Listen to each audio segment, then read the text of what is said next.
అర్థమైందా? అరే నేను చేసింది తప్పని అర్థమైందా? అరే నేను పెద్దల ఆలోచన తీసుకోలేదని అర్థమైందా? చూడండి ప్రియమైన వాళ్ళరా, ఈ రోజున కుటుంబాలు పాడైపోయేదానికి కారణం ఏంటి ఆలోచన చేయండి.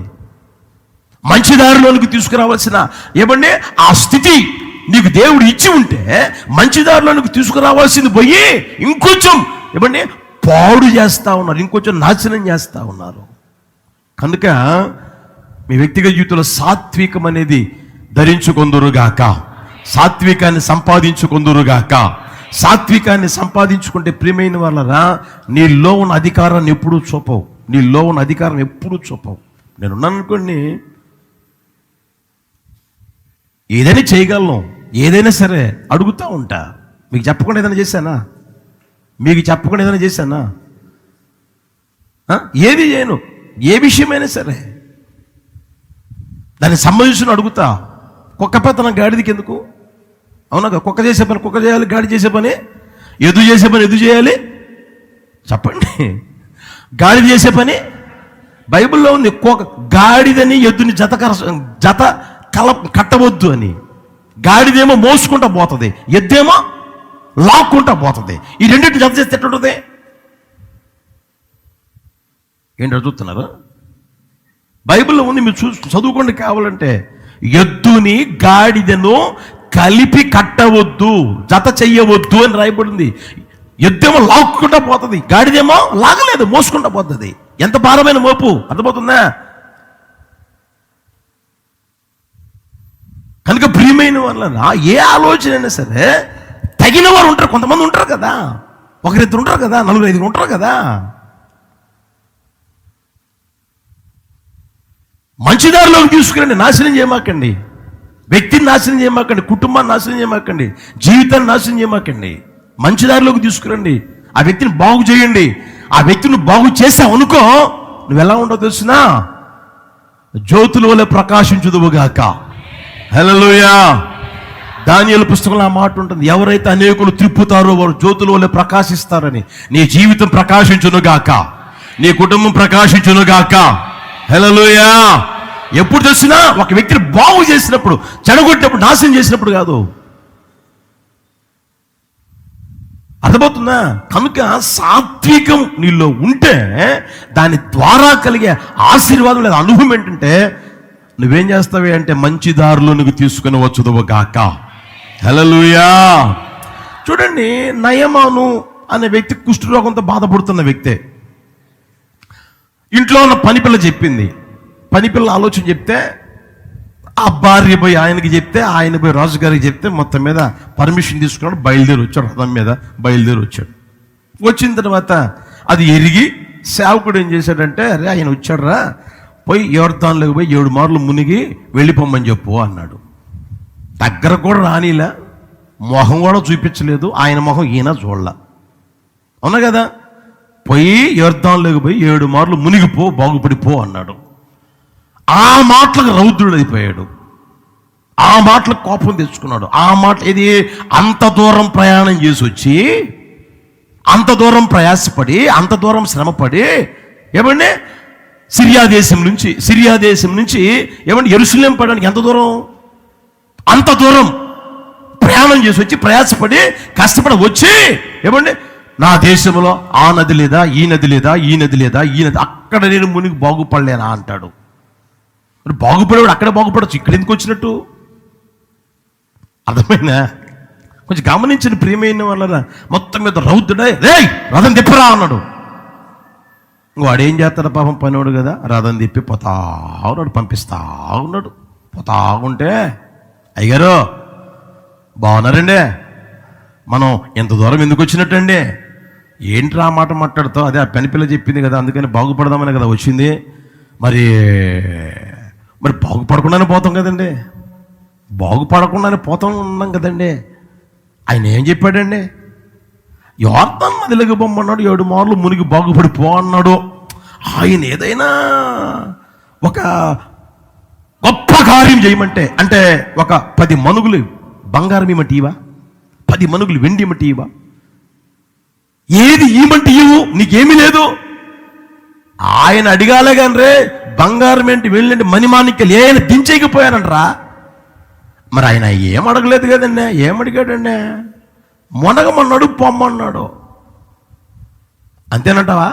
అంతేనండి. హల్లెలూయా. ఒక పని మనిషికి ఉన్న బుద్ధి కూడా ఈ రోజున ఏమంటే విశ్వాసికి లేకపోతే, సేవకులు లేకపోతే ఎట్లా? ఆ మాట చూడండి, ఇక్కడ చదవండి. రాజుల 2వ పుస్తకం 5:13. అతని దాసులలో ఒకడు వచ్చి, నాయనా ఆ ప్రవక్త ఏదైనా ఒక గొప్ప కార్యము చేయుమని నియమించిన ఎడల నీవు చెయ్యకుందువా? ఆయన స్నానము చేసి శుద్ధుడవు కమ్మన్న మాట దానికంటే మేలు కదా. వెండి ఎంత, బంగారం ఎంత, మణిమాణిక్యాలు ఎంత, వజ్రగుడులు ఎంత, ఆ విలువమైన అడిగాడా? ఆ విలువైన ఏం అడగలేదు కదా ఆయన. ఒకవేళ అడిగితే పెట్టేవాడు కదా, ఇచ్చేవాడు కదా. ఆయన ఏమన్నాడు? పోయి మునిగి పొమ్మన్నాడు, అంతే కదా. అంతేనంటావా? అంతే. తిప్పమని చెప్పి మళ్ళా తిప్పి ఏమండి ఆ తర్వాత మునిగి ఆ తర్వాత బాగుపడిపోయాడు. హల్లెలూయా. చూడండి ప్రియమైన వాళ్ళరా, ఆ పని మనిషి ఒక వ్యక్తిని ఏం చేశాడు చెప్పలేమండి. ఆడు బాగుపడేట్లుగా చేశాడు. చూడండి, వాడు అనాల్సిన మాట ఏంటి? అయ్యా నువ్వు సిరియా దేశానికే సైన్యాధిపతివయ్యా, నువ్వు సైన్యాధిపతివి, అసలు ఆయన దగ్గరికి రానిలేదంటే నిన్ను. వాడంతా వాడి బతికంతా నీ ముందు వాడు ఎందుకన్నా పనికొస్తాడా? చూడయ్యా, కావాలంటే సైన్యాన్ని తీసుకుని మన యుద్ధానికి వచ్చేద్దాం, వాళ్ళు లేపేద్దాం, దేశాన్ని పొడి చేసేద్దాం అని చెప్పాలి మామూలుగా. అయితే చెప్పాడా? ఇలాంటి వాళ్ళు ఎక్కువైపోతుంటారు కానీ చెప్పండి, అరే బాగు చేద్దాం, వాడు చెడిపోయాడు, పడిపోయాడు, కాస్త బాగు చేద్దాం, 4 మంచి మాటలు చెప్దాం, కొంచెం లేవనెత్తుదాం. మన స్థితి అప్పుడు ఎట్లా ఉన్నది, ఈ రోజున ఈ స్థితిలోకి వచ్చామంటే ఈ రోజున మన పరిస్థితి ఏంటి, ఈ రోజున ఈ స్థితిలో ఉండడానికి కారణం ఏంటి అన్న ఆలోచన ఏం ఉండడంలే. జాగ్రత్త ప్రియమైన వాళ్ళరా. చూస్తారా, తిమోతి 2వ పత్రిక 4వ అధ్యాయం 2వ వచనం. తిమోతి 2వ పత్రిక 4వ అధ్యాయం 2వ వచనం. ప్రకటించుము, సమయమందును అసమయమందును ప్రయాసపడుము, సంపూర్ణమైన దీర్ఘశాంతముతో ఉపదేశించుచు ఖండించుము, గద్దించుము, బుద్ధి చెప్పుము. ఉపదేశించు, ఖండించు, బుద్ధి చెప్పు. ఎలా అంటే సంపూర్ణమైన దీర్ఘశాంతముతో, సాత్వికముతో. హల్లెలూయా, హల్లెలూయా. అట్టి కృప మనందరి మీద ప్రభు కుమ్మరించును గాక. మొదటిది ప్రియమైన వాళ్ళరా, సాత్వికం ఏం చేస్తాయి అంటే మనలో యేసయ్య స్వభావం కనబరుస్తూ ఉంటుంది. యేసయ్య స్వభావాన్ని మనం ప్రత్యక్షపరుస్తూ ఉంటాం. రెండవది ప్రియమైన వాళ్ళరా, ఇతరులను ఏం చేస్తాం? మంచి దారిలోకి తీసుకుంటాం, మంచి దారిలోకి తీసుకుని వస్తాం. అట్టి కృప ప్రభువును గురించును గాక. హల్లెలూయా. 3వ మాట చూడండి, గలతీ 5:22. గలతీ 5:22.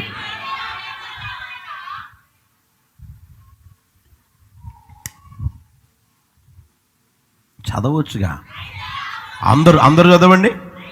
అయితే ఆత్మఫలమేమనగా ప్రేమ, సంతోషం, సమాధానము, దీర్ఘశాంతము, దయాళుత్వము, మంచితనము, విశ్వాసము, సాత్వికము, ఆశ. హల్లెలూయా. సాత్వికం అనేది ఆత్మ ఫలం. ఫలములు కాదు. గతంలో కూడా చెప్పాను మీకు, ఆత్మఫలములు కాదు, ఆత్మఫలమే అవన్నీ. దానిమ్మ పండు మీరు తీశారనుకోండి, పొరలు ఉంటుంది. ఒక పొర తీస్తే ఇన్ని వస్తాయి, తర్వాత ఆ పొర తీస్తే ఇంకొంచెం. ఆత్మఫలములు కాదు, అది ఆత్మఫలమే ఒకటే. ఆత్మఫలం సాత్వికము అనేది చెప్పండి. ఆత్మఫలం అంటే సాత్వికం మనం ధరించుకుంటే అందరికీ తెలియచేయబడ్డమే కాకుండా ఇతరులు మంచి దారిలోకి తీసుకురావడమే కాకుండా సాత్వికం ఏం చేస్తాయి అంటే దేవునికి ఇష్టమైన ఫలములు ఫలించేటట్లుగా చేయునుగాక. హల్లెలూయా. ఎవరికి? మనుషులకి ఇష్టమైన ఫలాలు కాదు, నచ్చిన వాళ్ళకి మెచ్చిన వాళ్ళకి ఇష్టమైన ఫలాలు కాదు. ఎవరికి? దేవునికి ఇష్టమైన ఫలములు ఫలించేవారిగా చేయునుగాక. దేవునికి ఇష్టమైన ఫలాలు మనం ఫలిస్తూనే ఉంటాం ప్రియమైన వాళ్ళ. ఒక రోజు కాదు, 2 రోజులు కాదు, 3 రోజులు కాదు, 4 రోజులు కాదు, 5 రోజులు కాదు. ఏమంటే మనం బ్రతికినన్ని రోజులు ఎలా ఉంటుంది అంటే దేవునికి ఇష్టమైన ఫలాలు ఫలిస్తూనే ఉంటాం. మనలో సాత్వికం అనేది ఉంటే. అటు కృప ప్రభు అనుగ్రహించునుగాక. హల్లెలూయా, హల్లెలూయా. మనం ఎంతకాలం బ్రతుకుతున్నాము కాదు అవసరమైంది, ఎలా బ్రతికామనేది అవసరం. అర్థమవుతుందా? ఎంతకాలం 70 సంవత్సరాలు బతికాడండి, ఎందుకు, ఏం ప్రయోజనం అంటారు కొంతమంది. అతను 30 సంవత్సరాలు బతికింది, ఆ 30 సంవత్సరాలు ఏం బ్రతికాడు తెలిసిన? 30 సంవత్సరాలు చిన్న వయసు ఏం బ్రతికాడు తెలిసిన? హల్లెలూయా. అది మనకు అవసరం. అర్థమవుతుందా? యేసు ప్రభువుని నమ్మి 36 సంవత్సరాలు అయిందండి, 80 సంవత్సరాలు అయింది, ఎందుకు? నీళ్ళని బయలు నిచ్చి చేసుకుని తొక్కడానికే. ఎంతకాలం అయిందండి మందిరానికి వస్తా, ఎందుకు? ఆత్మఫలం ఏమైనా ఫలిస్తున్నావా? దేవునికి ఇష్టమైన ఫలాలు ఫలిస్తున్నావా? సాత్వికమనేది నువ్వు పొందుకుంటే దేవునికి ఇష్టమైన ఫలాలు ఫలిస్తావు. మనిషికి కాదు, మనుషులకు కాదు. లోకం కాదు నిన్ను నచ్చాల్సింది, లోకం కాదు నిన్ను మెచ్చాల్సింది, మనుషులు కాదు నీకు నచ్చాల్సింది, మనుషులు కాదు నిన్ను మెచ్చాల్సింది. ఎవరు నిన్ను మెచ్చుకోవాలి అని అంటే నజరేయుడైన యేసు. హల్లెలూయా, హల్లెలూయా. ఆయనకి ఇష్టమైన ఫలాలు ఫలించాలి. మీరు పరమగీతాలు తీయండి, 4:16 గమనించండి. పరమగీతాలు 4:16. ఉత్తర వాయువు ఏతించుము, దక్షిణ వాయువు వేంచేయుము, నా ఉద్యానవనము మీద విసరండి, దాని పరిమళములు వ్యాపింపజేయుడి. అమాట గమనించ, నా ప్రియుడు తన ఉద్యానవనమునకు వేంచేయునుగాక, తనకిష్టమైన ఫలములు అతడు. హల్లెలూయా. చూడండి, పెండ్లి కుమార్తె సంఘం లేదా క్రీస్తు శరీరం అనే సంఘం లేదా వధువు సంఘం ఎలా ఉండాలి అంటే ఈ స్థితిలోనికి రాగలగాలి. నా ప్రియుడు తన ఉద్యానవనమునకు వేంచేయునుగాక. హల్లెలూయా. నీవే ఒక ఉద్యానవనంగా మార్చబడుదువు గాక, నేనే ఒక ఉద్యానవనంగా మార్చబడుదును గాక, మనం అందరం ఒక ఉద్యానవనంగా మార్చబడుదుము గాక. ఆ ఉద్యానవనంలోనికి ఆయన వస్తే ఆయన ఏం తింటాడంట? గట్టిగా చెప్పండి. ఆయనకేం అవసరం అంట? ఆయన ఏం తీసుకుంటాడంట? తనకిష్టమైన ఫలములు అతడు భుజిస్తాడు. హల్లెలూయా. ఆమె చూడండి ప్రియమైన వాళ్ళు, అందుకనే ఆమె ఎంత స్పష్టంగా చెప్తుంది చూడండి. ఉత్తర వాయువు ఏతించుము, దక్షిణ వాయువు వేంచేయుము, నా ఉద్యానవనము మీద విసరండి, దాని పరిమళం వ్యాపింపజేయండి. హల్లెలూయా. దాని పరిమళాలు వ్యాపింపజేయండి. ప్రియమైన వాళ్ళ, అది గుర్తెరగలగాలి మన వ్యక్తిగత జీవితంలో. దేవుడు నీ జీవితంలోకి వస్తే, నీలో ఉంటే ఆయనకిష్టమైన ఫలాలు ఆయన తింటాడు. ఆయనకిష్టమైన ఫలాలు నువ్వు ఫలించగలగాలి. అట్టి కృప దయచేయును గాక. మీరు చూడండి, యెషయా పుస్తకం తీస్తారా? యెషయా పుస్తకం 5వ అధ్యాయం తీయండి. యెషయా పుస్తకం 5వ అధ్యాయం తీసారా? చూడండి, అక్కడ రాయబడిన మాటలు గమనించండి. నా ప్రియుని గూర్చి పాడేదని వినండి, అతని ద్రాక్ష తోటను బట్టి నాకిష్టుడైన వాడిని గురించి పాడేదని వినండి. సత్తువ భూమి గల కొండ మీద నా ప్రియునికి ఒక ద్రాక్ష తోట ఉండెను, ఆయన దాన్ని బాగుగా త్రవ్వి రాళ్లను ఏరి అందులో శ్రేష్టమైన ద్రాక్ష తీగలను నాటించెను.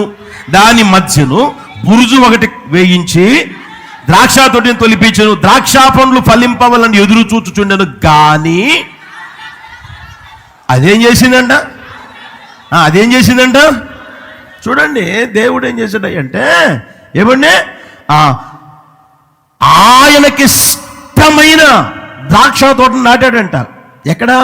సత్తువ గల భూమి గల కొండ మీద, సత్తువ భూమి గల కొండ మీద ఆ ద్రాక్ష నాటాడంట. ఇది త్రవ్వాడంట, రాళ్ళు ఏరేసాడంట, అంతా బాగు చేశాడు. ఏమండి, అంతా బాగు చేసి అక్కడ నాటాడు. నాటి నీళ్లు పోస్తా ఉన్నాడు, అన్నీ చేస్తానే ఉన్నాడు.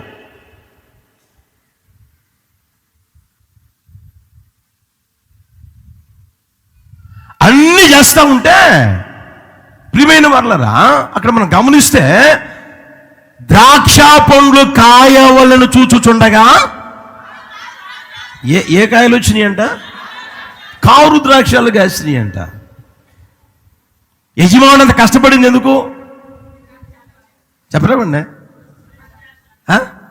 మంచి ద్రాక్షలు కాయాలండి కదా, ఎక్కడి నుంచో తీసుకొచ్చి నాటింది ఎందుకు?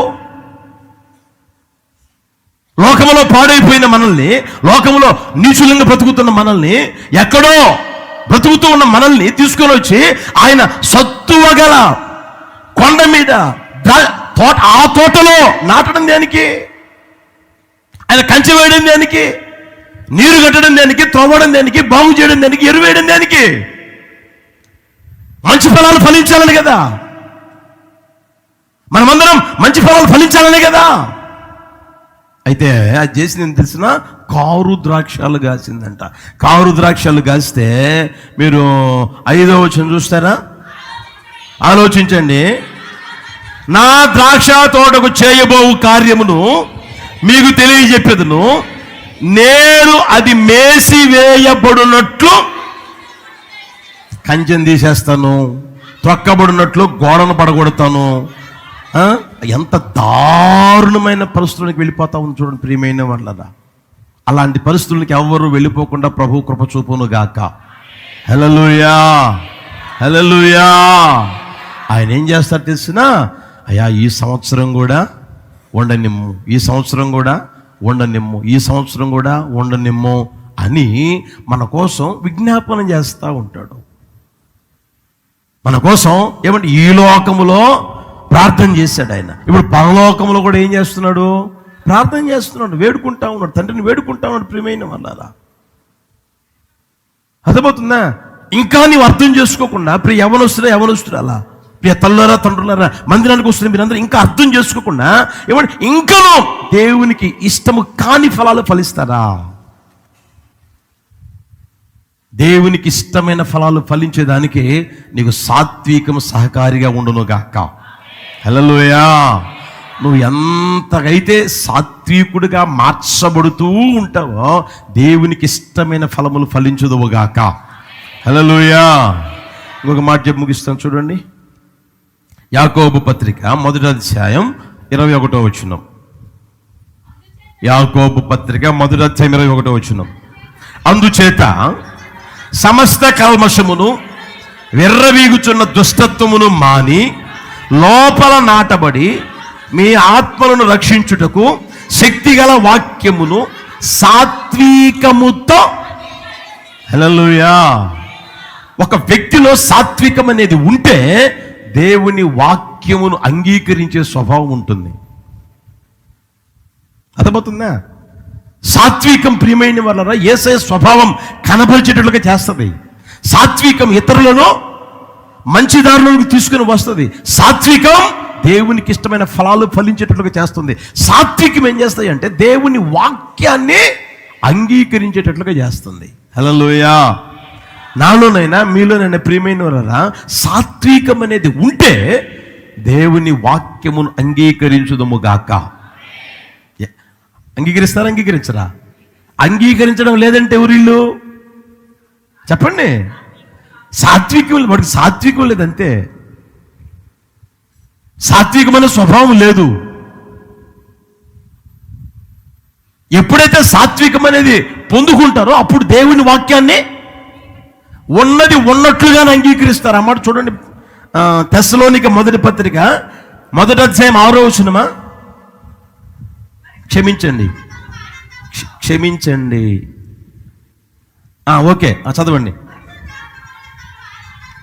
పరిశుద్ధాత్మ వలన కలుగు ఆనందముతో గొప్ప ఉపద్రవమందు మీరు వాక్యము అంగీకరించి మమ్మును ప్రభువును పోలి.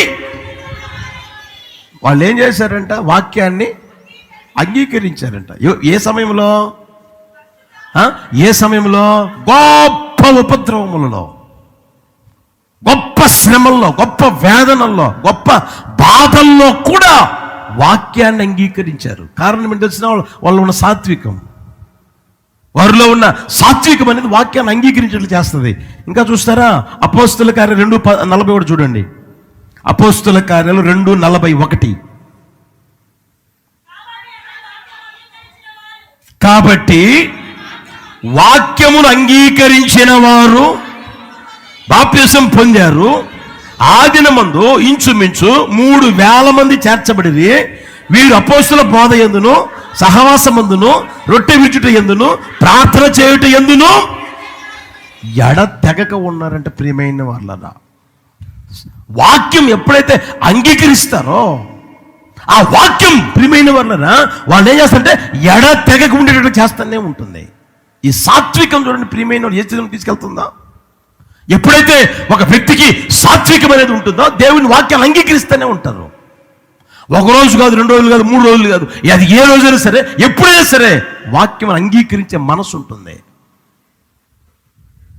నా కొరకే కదా ప్రభు మాట్లాడింది, నా వ్యక్తిగత జీవితం బాగు చేసేదానికే కదా ప్రభు మాట్లాడింది. ఏమండి, ఆ మనసుతో వాక్యాన్ని అంగీకరిస్తారు. అంగీకరించబడిన ఆ వాక్యం ఏం చేస్తాయంటే ఎడతెగక ఉంచుతుంది. ఎక్కడ? అపోస్తులుల బోధలో, సహవాసంలో, రొట్టె విరుచుటలో, ప్రార్థన చేయుటలో ఎడతెగక ఉంచుతుంది. హల్లెలూయా. అట్టి కృప ప్రభువును అనుగ్రహించును గాక. ఇంకొక మాట చూస్తారా? చూడండి, అపోస్తలుగా 8:14 కూడా గమనించండి. సమరయ వారు దేవుని వాక్యం అంగీకరించరని యెరూషలేములోని అపోస్తలులు విని పేతురును యోహానును వారి యొద్దకు పంపిరి. వీరు వచ్చి వారు పరిశుద్ధాత్మను పొందవలని వారి కొరకు 17వ వచనం. అప్పుడు పేతురును యోహానును వారి మీద చేతులుంచగా వారు హల్లెలూయా. వాక్యం నువ్వు అంగీకరిస్తే ప్రియమైన వాళ్ళరా ఆత్మ సంబంధంగా వృద్ధి చెందుతూనే ఉంటావు. నువ్వు మారు మనసు పొందడమే కాదు, బాప్తిసం పొందుతావు. బాప్తిసం పొందడమే కాదు, పరిశుద్ధాత్మత నింపబడతావు. పరిశుద్ధాత్మని పొందడమే కాదు, ఎడతెగక ఉంటానే ఉంటావు. ఎడతెగకుండా అనుభవాలు నడిపించబడతానే ఉంటావు. అట్టి కృప ప్రభువును గురించును గాక. ఏమండి, ఆత్మచేత నింపబడి నడిపించబడతానే ఉంటావు ప్రియమైన అన్నారా. అట్టి కృప ప్రభువును గురించును గాక. ఇంకొక మాట చదివి ముగిస్తాను చూసండి. జెఫన్యా పుస్తకం 2:3. జెఫన్యా పుస్తకం 2:3. దేశములో సాత్వికులై ఆయన న్యాయ విధులను అనుసరించుచు సమస్త దీనులారా యెహోవాను వెదకండి. మీరు వెదకి వినయము గలవారై నీతిని అనుసరించిన ఎడల ఒకవేళ ఆయన ఉగ్రత దినమున మీరు హల్లెలూయా. ఆయన ఉగ్రత దినం అనేది ఉంది. ఆ ఉగ్రత దినమున దాచబడేటట్లుగా ఏది చేస్తాయంటే నీలో ఉన్న సాత్వికం ప్రియమైన వాళ్ళరా. కనుక సాత్వికం అనేది నీలో లేకపోతే దేవుని ఉగ్రత అనేది వస్తుంది. సాత్వికం అనేది ఉంటే ఆ ఉగ్రత దినమున ఏం చేస్తావు? నువ్వు దాచబడతావు. అట్టి కృప ప్రభువును అనుగ్రహించును గాక. హల్లెలూయా. చూడండి, ఉగ్రత దినముందు నీ ఆస్తి అక్కరకు రాదు, నీ అంతస్తు అక్కరకు రాదు, నీకు కలిగినది ఏది అక్కరకు రాదు. అర్థమవుతుందా? నీకు కలిగినది ఏది అక్కరకు రాదు. నీకు ఏదైనా ఉండవచ్చు, కోట్లు ఉండవచ్చు, లేదా ఏమండి, అందరికంటే మించిన స్థాయి ఉండవచ్చు, స్థితి ఉండవచ్చు, అది ఏవి అక్కరకు రావు. అక్కరకు వచ్చేది ఏంటంటే సాత్వికం. హల్లెలూయా. నా ప్రభు నీలో సాత్వికం చూసి ఉగ్రత దాచును గాక. హల్లెలూయా. చూస్తారా, ఆయన ఉగ్రతను సహింపగలిగిన వాడు లేడు. నహూము 1:5, నహూము 1:5లో 1:6లో ఆయన ఉగ్రతను సహింపగలవాడు ఎవడు? ఆయన కోపాగ్ని నిలవగలవాడు ఎవడు? ఆయన కోపం అగ్నివలే పారును, ఆయన కొండలను కొట్టగా అవి బద్దలైపోతాయి. ఆయన ఉగ్రతను తాళగలిగిన వాడు ఎవడు లేడు. ఆయన ఉగ్రత తట్టుకోగలిగిన వాడు లేడు, సహింపగలిగిన వాడు కూడా లేడు. ప్రియమైన వాళ్ళరా, కనుక ఆయన ఉగ్రత మన మీదికి రాకూడదు, కానీ ఆయన ఆశీర్వాదాలు మన మీదికి వచ్చును గాక. హల్లెలూయా. మనం దాచబడుదుము గాక. దాచబడేటట్లుగా చేసింది సాత్వికము. సాత్వికము చూడండి, దినవృత్తాంతంలో 2వ పుస్తకం 12వ అధ్యాయం 7వ వచనం. దినవృత్తాంతంలో 2వ పుస్తకం 12వ అధ్యాయం 7వ వచనం. వారు తమ్మును తాము తగ్గించుకుంటే యెహోవా చూచెను కనుక యెహోవా వాక్కు షమాయాకు ప్రత్యక్షమై ఈలాగు సెలవిచ్చెను, వారు తమ్మును తాము తగ్గించుకున్నారు కనుక నేను వారిని నాశనము చేయక పీషకు ద్వారా నా ఉగ్రతను యెరూషలేము మీద కుమ్మరింపక త్వరలోనే వారికి యేసయ్యకి మహిమ కలుగును గాక. హల్లెలూయా. రావలసిన ఉగ్రత కూడా ఆపగలిగింది ఏంటంటే సాత్వికం. దేవుని కోపం నీ మీదికి రాకుండా ఆపగలిగేది ఏంటంటే సాత్వికం. ప్రియమైన వాళ్ళదా, యేసయ్య కృప దయచేయును గాక. హల్లెలూయా. అందుకనే యెషయా పుస్తకం 26:21లో కూడా ఏముందంటే, నీవు వెళ్ళి నీ అంతఃపురంలో ప్రవేశించము, నీ వెళ్ళి నీ తలుపులు వేసుకునము, ఉగ్రత తీరిపోవు వరకు నీ వెళ్ళి కొంచెంసేపు దాగి ఉండు. హల్లెలూయా. ఈ రోజున చేస్తున్న పని ఏందయ్యానంటే, మార్పు పొందని హృదయాన్ని ఉంచుకొని దాన్ని అనుసరిస్తా ఉగ్రత దినము కోసం ఏమండి సమకూర్చుకుంటా ఉన్నారంట. రోమాపత్రిక తీయండి, రోమాపత్రిక 2:5. నీ కాఠిన్యమును మార్పు పొందని నీ హృదయమును అనుసరించి ఉగ్రత దినమందు, అనగా దేవుని న్యాయమైన తీర్పు బయలుపరచబడు దినమందు ఏం చేస్తున్నారంట? ఎవరికై వారే ఉగ్రతను సమకూర్చుకుంటున్నారంట. ఉగ్రత ఒకవేళ వచ్చిన దాచబడి అనుభవంలోనికి రాకుండా ఏమంటే ఉగ్రత సమకూర్చుకుంటున్నారు కొంతమంది. అది కాదు మనం చేయవలసింది. ఒకవేళ దేవునికి కోపం ఉన్నా సరే ఆ ఉగ్రత మన మీదకి రాకుండా చేయగలిగింది ఏంటంటే నీలో ఉన్న సాత్వికం. అది నీలో పెరుగును గాక, అది నీలో వర్తిల్లును గాక. కనుక సాత్వికులే మనం నడిపించబడగలిగే ఆ కృపని యేసు నామములో ప్రభు కుమ్మరించును గాక. ఒక్కొక్కరం పొందుకుందుము గాక. సాత్వికం ప్రియమైన వాళ్ళరా యేసయ్య స్వభావాన్ని కనపరిచేటట్లుగా చేస్తుంది.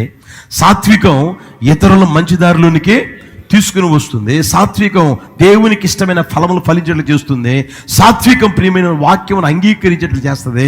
సాత్వికం ఉగ్రత దినమున మనల్ని దాచుతుంది. ఈ ఆశీర్వాదాలు నిత్యముగా అనుభవించేట్లు చేయును గాక. ఈ వాక్యం ఒక గుండెలు ఫలింప చేయును గాక.